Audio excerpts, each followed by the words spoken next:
À l'occasion de la journée mondiale de lutte contre le sida jeudi prochain, InVivo a suivi les équipes de l'association AIDS en Guyane, la région française la plus touchée par le virus du sida. Les équipes de AIDS ont mis en place une tournée sur le fleuve Maroni. Nous les avons suivis. Reportage de Jean-Luc Lenné et Julie Legros. Avec une contamination 10 fois supérieure à celle de la métropole, la Guyane est la région française la plus touchée par le VIH. Un vaste territoire et seulement 250 000 habitants, mais d'origine multiple. Une forte immigration, des malades stigmatisés, isolés. Dans ces conditions, difficile de faire reculer la maladie. En première ligne depuis 10 ans, l'association AIDS mène une action remarquable auprès de la population et des malades. Le long du fleuve Maroni vivent les Bushinangé, les descendants des esclaves révoltés qui se sont réfugiés sur ces rives. Des Guyanais coupés du monde et très éloignés des centres de santé. Alors chaque mois, l'équipe de AIDS part en mission prévention dans les villages. Le seul moyen qu'on peut y aller accessible dans les campus c'est un petit village, c'est uniquement par pirogue. Il n'y a pas de voie, de voiture. L'équipe est partie la veille de Saint-Laurent-du-Maroni. Hier, ils ont navigué toute la journée et ils ne sont pas au bout de leur peine. Ils doivent encore traverser des rapides avant d'atteindre le village. Attention, là, c'est difficile. C'est profond, là. À gauche, à gauche. C'est bon. Passer les rapides en fonction de la saison, ça peut être plus ou moins difficile.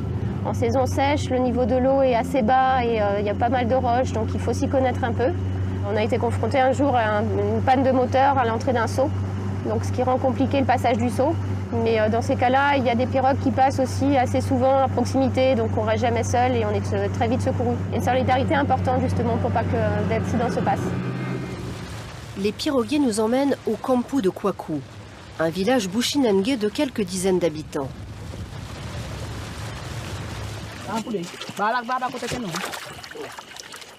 L'association va installer un espace d'accueil, mais surtout une tente de dépistage un peu à l'écart et totalement close malgré la chaleur.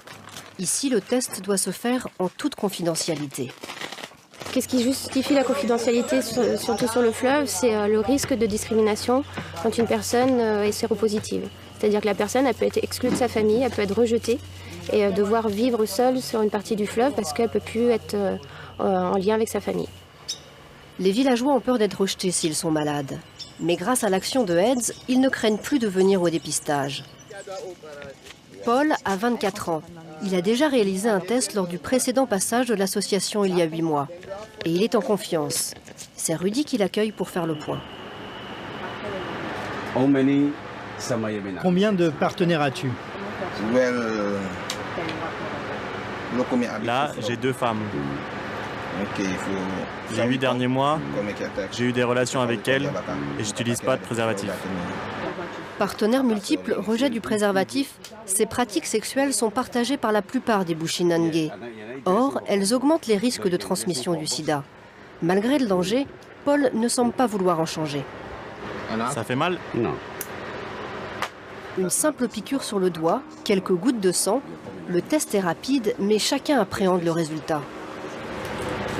Merci de sortir pendant que je finis le test. Je t'appellerai pour le résultat. J'ai besoin de ce moment seul pour réfléchir. Comment je vais annoncer le résultat? Si c'est négatif, tout va bien. Mais si c'est positif, je dois m'adapter à cette personne pour lui annoncer, pour réduire au maximum le stress et la peine. Paul est anxieux. Ce qu'il redoute, c'est la maladie, bien sûr, mais surtout l'exclusion. Ici, les gens pointent du doigt les séropositifs. On ne sait pas vraiment s'ils sont malades, mais il y en a beaucoup qui sont montrés du doigt. Mais quelques minutes plus tard, il est soulagé. Eh ben, mon résultat est bon. Je suis négatif. Et je prie pour que les prochains tests le soient aussi. Un test fiable à 100%, mais en cas de résultat positif, le diagnostic devra être confirmé par une prise de sang et un médecin. Cet après-midi, Rudy va recevoir quelques hommes et femmes convaincus de l'importance du dépistage. C'est déjà ça. Je vais te donner ces images et tu dois les placer ici sur le verre, quand il n'y a pas de risque de contamination. Sur le orange quand le risque est faible et sur le rouge quand le risque est élevé. Lors de ces missions, l'association fait aussi passer des messages de prévention essentiels pour lutter contre les fantasmes et pour identifier les vraies situations à risque. Par exemple, une fellation sans préservatif. Par exemple, cette image. Si tu utilises les mêmes toilettes que quelqu'un qui est infecté par le VIH, est-ce que tu l'attrapes? Oui, je pense. À mon avis, c'est un peu risqué. Alors tu le mets sur le orange. Et si un moustique pique un séropositif et ensuite te pique, est-ce que tu attrapes le VIH? Sur le rouge, donc c'est très risqué. Oui. Toutes les situations semblent donc à risque pour cette femme. Une méconnaissance qui traduit aussi la peur qu'inspire encore le sida. Beaucoup de gens pensent encore que quand tu as le VIH, il ne faut pas s'approcher de toi. Ne pas manger dans la même assiette, ne pas utiliser la même cuillère, le même verre ou même partager le même lit. Toutes ces croyances existent toujours dans beaucoup de villages. Rudy et Jacqueline vont reprendre une à une les cartes pour faire le point sur les vrais risques de transmission. On n'attrape pas le VIH avec les moustiques ou sur les toilettes. La sensibilisation fonctionne. Toute la famille accepte de se faire dépister. Mais après, plus personne. Eds a bien prévenu de son passage. Mais les villageois sont sur le bâti, c'est-à-dire au champ. L'équipe est déçue. La santé n'est pas une priorité ici sur le fleuve. Les personnes ont plutôt du temps pour aller sur la bâtie, quelque chose qui est nécessaire pour eux. Et donc nous, effectivement, c'est un travail de fourmi, de longue haleine, pour pouvoir effectivement mener des actions de prévention. Et on sera amené à revenir ici pour pouvoir toucher d'autres personnes. Il est 15 h et 7 tests ont été effectués. L'équipe décide de repartir. Mais avant d'aller à leur campement, ils vont s'arrêter au campus de Daguédé, histoire d'être sûrs que les villageois seront bien au rendez-vous demain.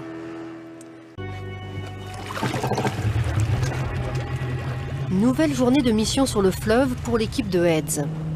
Avant d'atteindre le prochain village, ils croisent une barge d'orpailleurs. Les chercheurs d'or qui draguent le fond du fleuve. C'est une population à risque dans le sens où là c'est sur une barge mais ils peuvent se retrouver en site plus isolé en forêt. Et là pour le coup voilà, le préservatif est une denrée rare et très chère. C'est une population qui a des pratiques sexuelles qui sont essentiellement à travers la prostitution en fait. Et donc pas forcément moyen de se protéger. Et ça fait qu'effectivement ils s'exposent à des risques de VIH importants. Quand la pirogue s'approche, les orpailleurs qui les connaissent bien en profitent pour leur demander des préservatifs. Distribution gratuite. De quoi les protéger pendant un bon moment. La pirogue poursuit sa descente du fleuve Maroni à travers des rapides.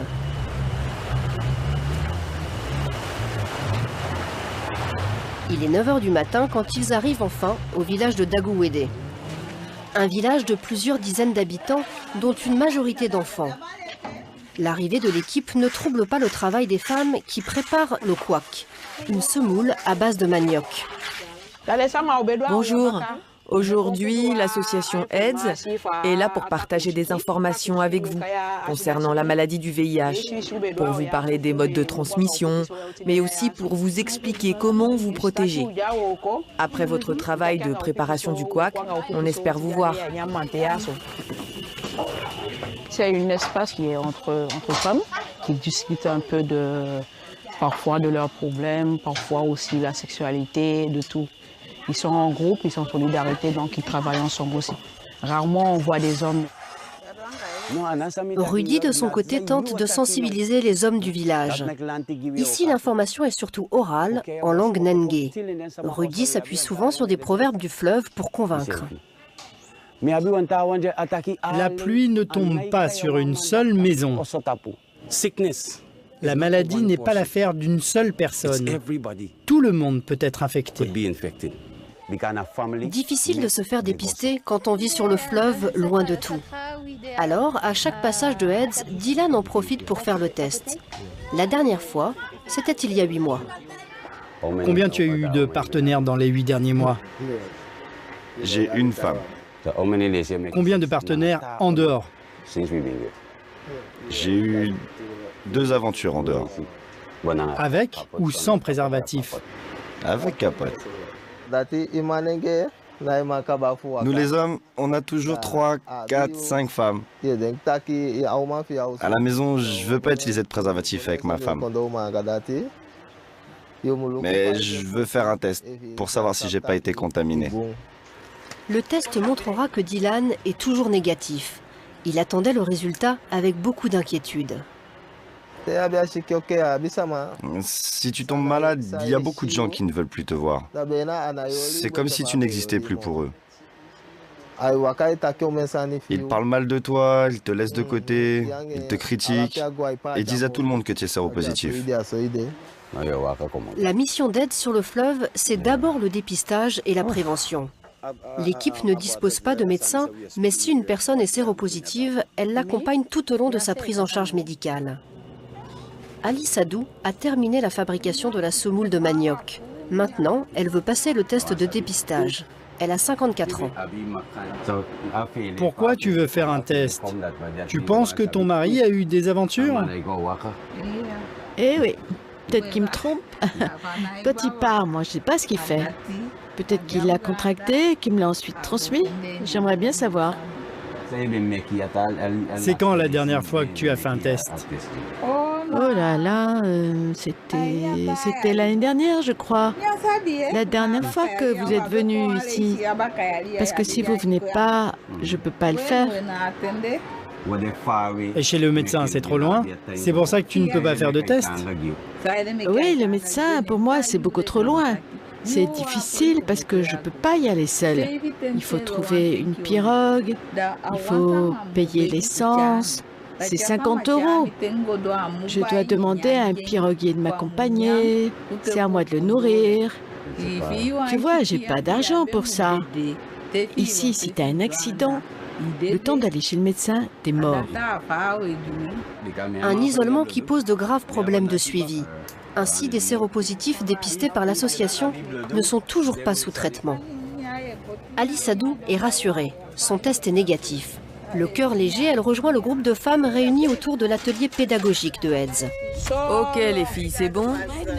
Un jeu auquel elle a déjà participé lors de leur précédente tournée. Et elle a bien retenu les informations. Donc là, c'est une femme et un homme qui ont une relation sexuelle sans préservatif. Tu l'as posé sur la pancarte rouge? Parce que le VIH est transmis dans ce cas, tu crois? Bah oui, ils n'en ont pas de préservatif. Maintenant que vous avez compris la transmission de la maladie, si par exemple je suis séropositive et que je viens vivre ici, comment me traitez-vous? Il n'y a pas de danger tant qu'il n'y a pas de rapport à risque. Alors on vivra normalement avec cette personne infectée, on peut même manger dans son assiette avec ses couverts et mettre ses vêtements sans problème.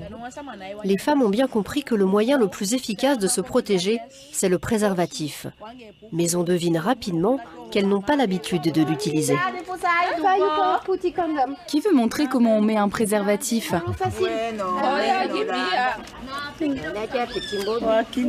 Tu peux expliquer aux autres femmes comment tu fais? Tu ne sais pas? Non? Ok, je vous montre. Même si elles savent l'utiliser, il leur faudra encore réussir à imposer le préservatif aux hommes. Un changement dans les comportements et les mentalités qui prendra sans doute encore du temps.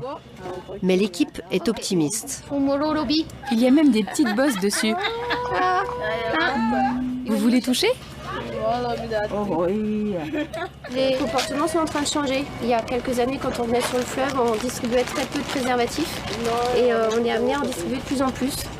Voilà, donc je te laisse les préservatifs. Heads a compris que pour obtenir ces changements, il leur faudra être plus présent auprès des populations.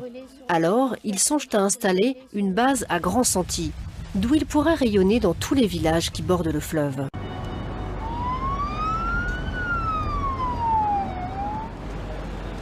À l'hôpital de Saint-Laurent-du-Maroni, en maternité mais aussi aux urgences, un dépistage du sida est systématiquement proposé aux patients. C'est souvent là qu'ils vont découvrir leur séropositivité. Ça va? Ça va bien et vous? Vous dormez? Dépistés tardivement, ces patients VIH, dont beaucoup sont étrangers, n'ont plus de défense immunitaire. Dans ce service de médecine générale, le quart d'entre eux a développé des infections dites opportunistes. C'est le cas de Ronald, arrivé très malade la semaine dernière du Suriname. Bonjour monsieur. Ah bon? Ça va? Oui. Je peux regarder vos jambes? Pas de douleur? Je regarde s'il a des œdèmes, il est très dénutri ce monsieur. Il est arrivé très tardivement. C'est souvent ce qui se passe de toute façon. Je sais pas. Peut-être que le moment où ils sont épuisés, ils se disent qu'il faut aller à l'hôpital pour se faire soigner. Mais il m'a expliqué que ça faisait déjà 1 mois là, qu'il avait perdu plus de 10 kilos. En Guyane, l'une des infections les plus fréquentes liées au sida est la cryptococose. Une maladie opportuniste due à un champignon tropical et qui, sans traitement, peut être mortelle. C'est un patient chez qui on a diagnostiqué un VIH au stade sida et il a une cryptococose neuroméningée. Donc une cryptococose neuroméningée, c'est un champignon, en gros, et qui est localisé au niveau cérébral. Voilà. Et du coup, il faut un traitement à mettre en urgence et après on différera la prise en charge du VIH dans un second temps.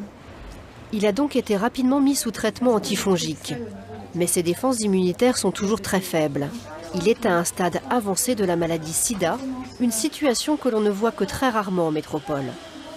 On trouve beaucoup de patients qui viennent au stade de maladie opportuniste, donc au stade sida, le stade qui ne devrait plus exister à notre époque, parce qu'ils ont évité, pour de multiples raisons, y compris la pression de la société, de se faire tester pour le VIH. Ils préfèrent ne pas savoir qu'ils sont séropositifs. Ils n'ont jamais eu le courage ou la chance ou l'opportunité d'affronter la réalité du risque et ce qu'ils avaient encouru. Retour dans la chambre de Ronald où les médecins ont décidé de réaliser un examen particulier à la recherche d'une autre infection. Faigo, monsieur. On va réaliser un geste qui s'appelle le myélogramme, c'est-à-dire qu'on va aller explorer au niveau des cellules hématopoïétiques, c'est-à-dire les cellules qui produisent les cellules sanguines en fait, qu'on retrouve notamment dans une zone qui est explorable assez facilement, qui est le sternum. Donc on va venir chercher à l'aide d'un trocar, on va venir chercher ces cellules et pouvoir les analyser. Je vais faire un trou ici, dans le sternum, d'accord? Tu ne sentiras rien. On va te donner un médicament pour la douleur. Pour ce jeune médecin métropolitain, apprendre l'aloukou, le créole des Bushinangé du fleuve, c'est indispensable. C'est ça, la pratique médicale un petit peu à Saint-Laurent, c'est quand même ça qu'il y a de particulier, c'est qu'il y a quand même, on a la nécessité de s'exprimer dans quand même plusieurs langues différentes, notamment beaucoup de patients portugais, des patients espagnols, des patients qui viennent du Suriname qui parfois parlent anglais, et qui parlent aussi l'aloukou, donc qui est une langue qui vient du fleuve en fait. Donc ça fait partie d'une des versions qui est quand même assez intéressant aussi, un échange linguistique avec les patients, mais qui est aussi une barrière pour les prendre en charge. L'intervention consiste à perforer les os du sternum. Pour prévenir la douleur, l'équipe va endormir légèrement Ronald à l'aide d'un gaz. Puis, il va être anesthésié localement, ainsi il ne souffrira pas. Ok papa. Ok papa, je vais te piquer. D'accord? Là franchement il est bien shooté, ça va aller je pense. Plus la tablette elle est vraiment juste en dessous là. Tu laisses empiler la tablette? Ouais, je sens bien le petit rebord. Ouais. À l'aide d'un trocar, l'interne va percer les os du sternum pour effectuer des prélèvements de moelle et de sang. Ces prélèvements vont permettre de chercher l'une des maladies opportunistes les plus fréquentes en Guyane chez les malades du sida, l'histoplasmose, un champignon tropical. Et pour éviter que les prélèvements ne coagulent trop vite, le médecin biologiste est venu préparer les plaques sur place. Les résultats des cultures, on les aura sous combien de jours du coup? Bon, là, 3-4 jours, ça devrait être. Très bien. C'est fini. It's okay. Le patient doit dans les prochains jours faire une fibroscopie pour voir si ses poumons ne sont pas atteints par ce champignon. Un examen impossible à réaliser ici. Malgré son état préoccupant, Ronald devra aller à Cayenne par la route. 8 heures, aller-retour en ambulance. Un transport que l'équipe médicale doit anticiper au cours des réunions de staff. J'ai pas encore l'horaire de rendez-vous, ce sera lundi matin. J'ai demandé à l'assistante sociale de s'occuper du laissez-passer. Du coup, j'ai fait les 2 certificats médicaux, ils sont dans le dossier. Il faut en plus qu'il y ait la copie de la carte d'identité. C'est à nous de regarder que le dossier soit bien complet et qu'il ne soit pas bloqué à Irakubo. Irakubo est une ville à mi-chemin entre Saint-Laurent et Cayenne, où la gendarmerie a installé un barrage pour filtrer les migrants illégaux. Comme le patient est surinamais, sans laissez-passer médical, il sera bloqué. Tous les patients qui n'ont pas de papier français ont besoin de papier pour le barrage. Mais non, ils ne passent pas le barrage de toute façon. S'ils n'ont pas le laissez-passer, ils ne passent pas. Ça allonge l'hospitalisation parce que le temps qu'on ait les autorisations de chacun, que l'assistante sociale arrive à récupérer les actes de naissance des patients qui sont souvent laissés dans leur pays, ou au Suriname ou au Brésil, ça allonge un peu la durée de temps. Ouais. Et pour les cas extrêmement graves, ils partent en hélico, donc là c'est encore un autre problème. Ronald est bien infecté par 2 champignons et il n'est toujours pas sorti de l'hôpital. Mais il va un peu mieux. Dans quelques semaines, il pourra rentrer chez lui au Suriname auprès de sa famille où il commencera une trithérapie. Il a frôlé la mort, une situation qui aurait pu être évitée s'il avait été dépisté plus tôt.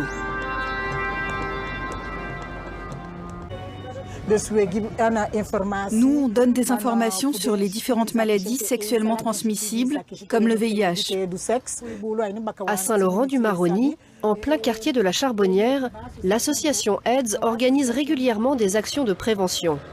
Ici débarquent tous les voyageurs du fleuve, guyanais, surinamais, mais aussi les orpailleurs, comme Alexandro, chercheur d'or d'origine colombienne. Je vis à 8 jours de Maripasoula. Oui, en pleine jungle. Je ne suis pas tout seul, on est au moins 1000. Et les conditions, elles sont pas très bonnes. Des ouvriers pauvres qui vivent repliés sur eux-mêmes. Et les prostituées sont pour eux les seules présences féminines accessibles. Un contexte propice au VIH. J'ai fait l'amour sans protection, alors oui, bien sûr, j'ai très peur d'avoir le sida. Et si je l'ai, je vais mourir. Je vais mourir, non? Dans cette région, les préjugés liés au sida ont la vie dure. Et le VIH est encore synonyme de mort. Les militants d'AIDS espèrent qu'à force d'informer, ils viendront à bout de ces peurs. Quand tu es positif, on te donne un traitement pour le VIH qui va t'aider à vivre normalement. Donc si tu le prends bien, tu peux vivre très longtemps. Tu ne seras plus... Ah ok. Contagieux. C'est au tour d'Alexandro. Et il est un peu anxieux au moment d'entrer sous la tente de dépistage. Ça fait 9 ans que j'ai pas fait le test. Et j'ai eu beaucoup de partenaires. Ça fait longtemps, c'est sûr. Là où je travaille, il n'y a que des prostituées. Est-ce que tu utilises des préservatifs, oui ou non? C'est fini les préservatifs dans la forêt. D'accord. On a mis... donnez, fini. Des risques qu'Alexandro mesure pleinement aujourd'hui. 5 minutes plus tard, il est enfin rappelé sous la tente pour son résultat. Merci beaucoup. Merci pour tout. Je suis négatif. Maintenant, je vais être plus prudent. Les préservatifs toute la vie. Et je vais aller danser et faire la fête pour célébrer ça. Et après tout ce temps sans faire attention, je n'ai rien. J'ai vraiment beaucoup de chance. En 3 heures, l'équipe de AIDS a réalisé plus d'une dizaine de tests. L'année dernière, plus de 1500, rien qu'en Guyane. Nelson est haïtien. Nous l'appellerons Nelson pour le protéger. Il est séropositif depuis plus de 2 ans. Au Suriname, on lui a conseillé d'aller voir AIDS. Alors hier, il a traversé le fleuve pour rejoindre Saint-Laurent-du-Maroni. Bonjour. Il vient d'arriver. Laurence. Oh, Madame Laurence. Laurence, voilà. Okay. Laurence va l'écouter en entretien privé pour connaître un peu son histoire. Voilà, on va se mettre là, on va être tranquille. Installez-vous là sur la chaise. Sans avenir dans son pays, Nelson l'a quitté il y a plus de 3 mois pour tenter sa chance au Suriname, le pays voisin. On a rien en Haïti. Le pays ne nous offre rien. Qui nous traite comme des chiens. Droit de l'homme n'existe pas. Dépisté en Haïti, Nelson avait commencé une trithérapie dans son pays. mais il n'a pas pu la poursuivre au Suriname. Vous aviez des traitements pendant que vous étiez au Suriname? Vous avez vu un médecin? Non, parce que je n'ai pas eu les papiers pour aller à l'hôpital, je n'ai pas assuré, et je n'ai pas d'argent. Et puis ensuite, on ne peut pas trouver du boulot à faire à Suriname. Suriname sont vraiment durs pour les Haïtiens. La nuit dernière, Nelson a dormi dans la rue. Il est un peu perdu et demande de l'aide pour se soigner. Là où on aide les gens pour aller voir un médecin, mais on aide les gens aussi pour obtenir leurs droits. D'accord? Donc il va falloir être patient, mais on est là pour vous aider. Comme beaucoup d'étrangers, il est venu en Guyane la tête remplie d'espoir et de rêves. Terre française au milieu de l'Amérique du Sud et Caraïbes, on est un peu dans l'Eldorado. Ça peut devenir un peu le cauchemar parce que ça ne fonctionne pas aussi bien qu'ils imaginaient, parce que le travail, il n'y en a pas. Obtenir un titre de séjour, c'est compliqué. Nelson a pourtant le droit d'être soigné. Alors, l'association va l'accompagner dans ses démarches médicales, mais aussi administratives. C'est un appartement, tu vas voir, où il y a 3 chambres, d'accord? Mais l'urgence aujourd'hui pour Laurence, c'est de lui offrir un toit. Direction l'appartement de passage où il sera logé gratuitement pendant quelques jours. L'association dispose aussi de 14 places dans des appartements thérapeutiques pour des séjours plus longs. Ça, c'est une cuisine que vous partagez tous. Ici, les malades peuvent se poser pour affronter l'avenir. C'est pas possible de se prendre en charge et de se soigner si on est dans un environnement insécure. Donc vraiment, l'idée première, c'est d'avoir un endroit où on est à l'abri. Et de fait, c'est ce que les gens nous disent, quand on a un avenir envisagé et envisageable, forcément, on est plus fort pour lutter contre la maladie. La nuit est tombée. Cyrano et Trevor partent en maraude dans les rues de Saint-Laurent-du-Maroni. Nous allons vers les travailleuses de sexe, prendre un temps d'échange sur leur situation et puis leur donner des préservatifs. Il est à peine 10 h du soir, mais très rapidement, l'équipe rencontre les premières filles. Elles les ont reconnues et viennent vers la voiture pour récupérer des préservatifs. On a différents modèles. Je veux ceux-là. Ça, j'en ai pas besoin. Ok. S'ils ne veulent pas utiliser des capotes, c'est que quelque chose ne va pas. On ne veut pas faire de business avec eux. Il y en a qui refusent les capotes. Mais moi, je dis non. Même pour plus cher, sans capote, c'est non. Je pense que la plupart viennent se faire dépister régulièrement. Mais pour les nouvelles, on se présente et on leur dit qu'elles peuvent venir faire le test gratuitement. La maraude se poursuit et l'équipe va justement rencontrer une jeune femme arrivée depuis peu. Pour construire un lien, Trevor va lui donner quelques conseils. Vous savez ce qu'il faut faire si un préservatif se déchire? Si ça arrive, tu as 48 heures, après c'est trop tard. Il faut aller aux urgences et ils te donnent un traitement spécial. C'est mieux de faire ça que de s'inquiéter pendant des mois. Et au final, d'avoir un test positif. À Saint-Laurent, les prostituées sont globalement bien suivies grâce à l'action de AIDS. Mais l'association est beaucoup plus inquiète pour celles qui travaillent dans les camps d'orpailleurs, très difficiles d'accès.